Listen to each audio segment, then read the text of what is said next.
로엔라이프 시청자 여러분, 오늘은 지난 시간에 이어서 점유취득시효 두 번째 시간입니다. 지난 시간에 이어서 저희 멋진 도련님께서 또 함께 해주고 계신데요. 저희 도련님이 인물도 멋있지만 또 머리가 아주 스마트하세요. 그래서 도련님이 보관하고 있던 증거 사진으로 이 승소 판결을 이끌어낼 수 있었는데요. 도련님 어떤 자료를 제출하신 거죠? 원고에서 땅 침범 항의 와서 옆집 사이에 10년 전에 제가 그 증거 사진을 모아서 보관에 제출했거든요.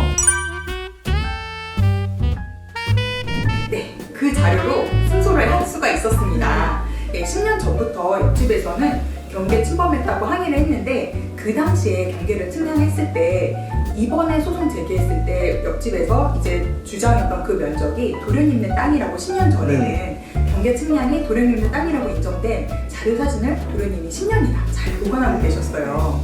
그래서 이제 옆집에서 계속 항의를 할 것을 예상을 하고 혹시나 몰라서 대비를 했던 것이죠. 그래서 다른 집들은 그런 거를 다 하나도 보관 안 해두고 있었는데 도련님의 사진 덕분에 다른 세 집이 다 공동피고로 걸렸었다 했잖아요. 다른 집들까지 승소 판결이 나올 수 있었습니다. 아주 동네의 수호천사세요. 네, 여기에서 이 사진은 어떤 의미가 있을까요? 바로 지난 시간에 말씀드렸던 민법 45조의 점유취득시효의 것 20년간 소유의 의사로 평온 공연하게 점유했다고 할 때에 소유의 의사, 즉 내 땅이라고 인식해서 점유했다는 자주점유가 인정된 것이죠. 네. 그래서 이걸로 인해서 지금 도련님이 승소 판결을 할 수 있었는데요. 이런 경우에는 소유의 의사로 한다고 하더라도 이 시효 기산점도 문제가 될 수 있습니다. 이 사건과는 논외로 또 살펴보자면 이제 그 민법 199조에서 점유의 승계가 인정이 됩니다. 그 도련님은 계속 수십 년간 부모님으로부터 물려받아서 이 집을 소유하고 계셨지만 만약에 예를 들어서 A라는 사람한테 이제 도련님이 이 집을 샀다고 했을 때 도련님은 10년밖에 만약에 점유를 안 했다고 친다면 전에 집을 팔았던 매도인 A가 또 점유한 시간까지 합쳐서 20년이 합쳐서 넘으면 그것도 점유취득시효가 인정되는 거죠. 그것을 민법 199조의 점유의 승계라고 합니다. 또한 취득시효 기산점도 문제가 돼요. 옆집이랑 경계 싸움이 일어나는 거잖아요. 근데 이제 옆집에서 내가 20년 이상 소유를 하고 있었는데 그때 옆집 소유자가 바뀌었다. 그러면은 새로운 소유자한테 내 점유취득시효를 주장을 할 수가 없어요. 그런 안타까운 일이 있는데 만약에 또 옆집 소유자가 바뀐 뒤로도 또 20년간 이렇게 경계에 대한 분쟁 없이 지나가서 새로운 사람한테 20년이 또 완성이 된다.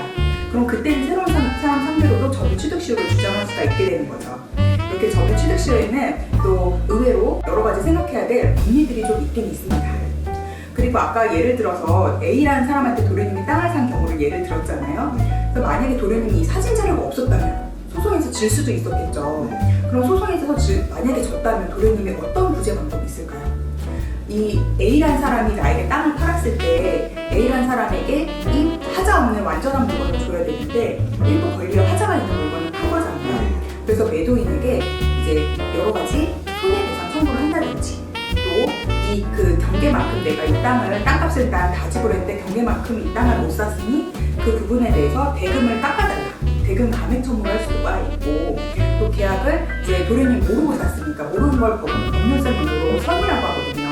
선의의 매수인은 해제를 청구하거나 이 잔존 부분 남은 땅만으로는 이 계약을 체결하지 않았을 경우에는 해제까지도 할 수 있고 그리고 옆집에서 만약에 소송에서 지면 이 담을 철거하라고 해서 원상 복구 비용, 철거 비용이 들어가잖아요. 그거에 대한 원상 복구 비용을 청구할 수도 있습니다. 그런데 이제 그 매도인 하자 법률 책임은 기간이 좀 짧아요. 이 손해가 발생한 사실을 아는 날로부터 1년 내에만 청구할 수 있습니다. 그래서 내 권리를 주장하려면 빨리빨리 해야 되는 그런 경우가 있겠죠. 그리고 다시 이제 도련님 사건으로 들어갈게요. 도련님께서 승소 판결을 멋지게 얻으시고 승소 확정 판결이 났는데 그 뒤에는 이 경계만큼 11제곱미터 공시지가로도 꽤 3천만 원 가까이 되는 큰 축하드립니다. 그 땅을 지키셨는데 이걸 하기 위해서 또 그 뒤에 후속 절차가 필요합니다. 먼저 구청에 경계 측량을 다시 신청을 해서 구청에서 이제 그 시군구청 지적과를 통해서 경계 측량한 다음에 지적과에서 이 11제곱미터만큼 분필 대장을 만들어주고 또 그 등기소에 촉탁을 해서 분필 등기를 해줍니다. 그래서 11제곱미터만큼 이제 임시 집원이 생겨요. 그래서 등기가 생기면 이 집원에다가 승소 판결문을 붙여서 이전 등기를 신청하게 되는 거죠. 그래서 도련님 명의로 11제곱미터가 넘어왔는데 이제 이 땅에도 하필 또 옆집에서 이 자기 땅을 옆집에서 대출을 받아서 산 거예요. 네. 그 옆집 땅에 근저당권이나 지상권이 있으면 이 분필된 토지에도 옆집 사람 명의로 된 근저당권과 지상권이 그대로 넘어옵니다. 그래서 도련님께서 또 근저당권이나 지상권을 말소 청구 소송을 또 제기해야 되는 거죠. 근데 이미 취득시효 판결이 어렵지 근저당권 말소 청구 소송은 어렵진 않습니다. 이미 승소 판결이 있기 때문에요.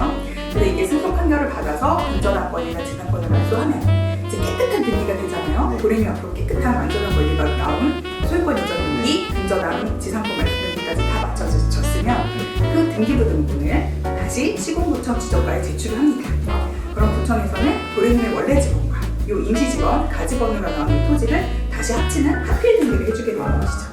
그래서 도련님의 이 11제곱미터 경계와 내 원래 땅을 다 지킬 수 있는 아름다운 스토리가 완성이 된 것입니다.